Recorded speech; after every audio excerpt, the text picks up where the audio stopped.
guess with Shaddy out, Hunter Wilson. Not necessarily.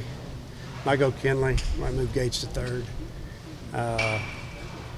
Because Martin might not play either. He's got a little issue in his leg. So it'd be. You got to have guys step it up and get it done. You know, you lose top RBI guy or one of them, and you know, fastest runner, one of the better hitters. You just got to have guys come out and take advantage of their time in the lineup and produce. How long would Martin be out? Maybe just a day or two. A little hip flexor issue, but I heard it in diving for a ball in game 1 on Saturday. I didn't really know about it until after the day was over, but he's sore. He's had a little treatment, and but I definitely won't start him tomorrow. And we'll see. He's trying to tell me he can play, but I don't think that'll be he won't start. I know that. You think Carson said he wouldn't play tomorrow, questionable for Wednesday. He can maybe hold him out of both midweek games. So hopefully get him back from Alabama. Yeah, hopefully we can get him back. I mean, I hope we get him back for Alabama. I don't see playing him.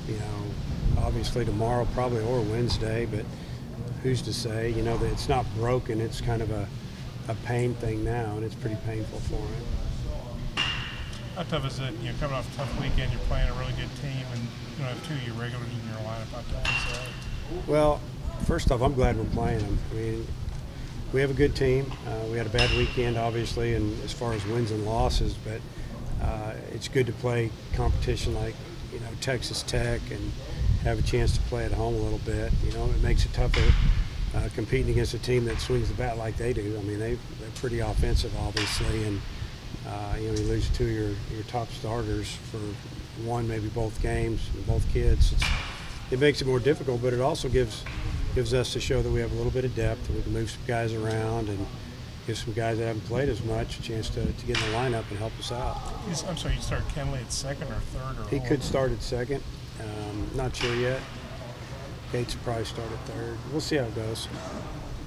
It's kind of what's the mindset coming off a tough weekend? Well, just to try to learn from it. I think that we had a lot of things not go our way. We didn't take advantage of a lot of things, left a lot of runners on base, pitched some good innings, but also, had a couple innings that, Mississippi State just did a tremendous job of fouling off pitches and taking advantage of everything and getting some pitch counts up and got some big hits. And, we lead two-run games and a one-run game, and, you could flip it. We could have won them all. So I think the mindset is learn and move on and realize that everybody's good in the league, and you're gonna maybe have a weekend like that, and the key is to get over it. Concerned about Blaine at all? Just he was so dominant early. He was pretty dominant the other day, until that last inning, and gave up a leadoff single. I think he might have given up a walk, and then he made a mistake with a fastball. He left it right out over the plate. He hit a 3-run homer, and just turned that crowd upside down, and the place got loud, and he couldn't get out of the inning. It's always concerning when you feel like you're in control, and then it goes away pretty quick. But he's been around. I think he'll be fine. He said you didn't really understand why he came out. I guess you like a guy that's confident, doesn't want to come out. Was that a conversation you guys had? Or? No, I mean, he's thrown a lot of pitches in one inning. He already thrown like 30 pitches in one inning, and his pitch count started to get up. His pitch count was low early, and then that inning climbed it way up there real quick, and they were getting to be the third and fourth time around to see him, and we kind of feel like it's a long season. We had a 2-run lead, a couple guys on, and base hit could have cut it to 1 or evened it up, and Cronin was the right guy. Cronin came in, struck out the hitter on 4 pitches, and I think it was the right move. We just didn't finish the game. The key to the game was we didn't score more runs, and we left a lot of runners on base early, and that's been a little bit of the issue, and it comes and goes, and at any level of baseball, we just need to get it back where we start, taking advantages of runners that we're getting on bases. We're setting up spinnings, but we've kind of been like one big hit away from blowing games open. What's your pitching plan? We'll start Rutledge tomorrow.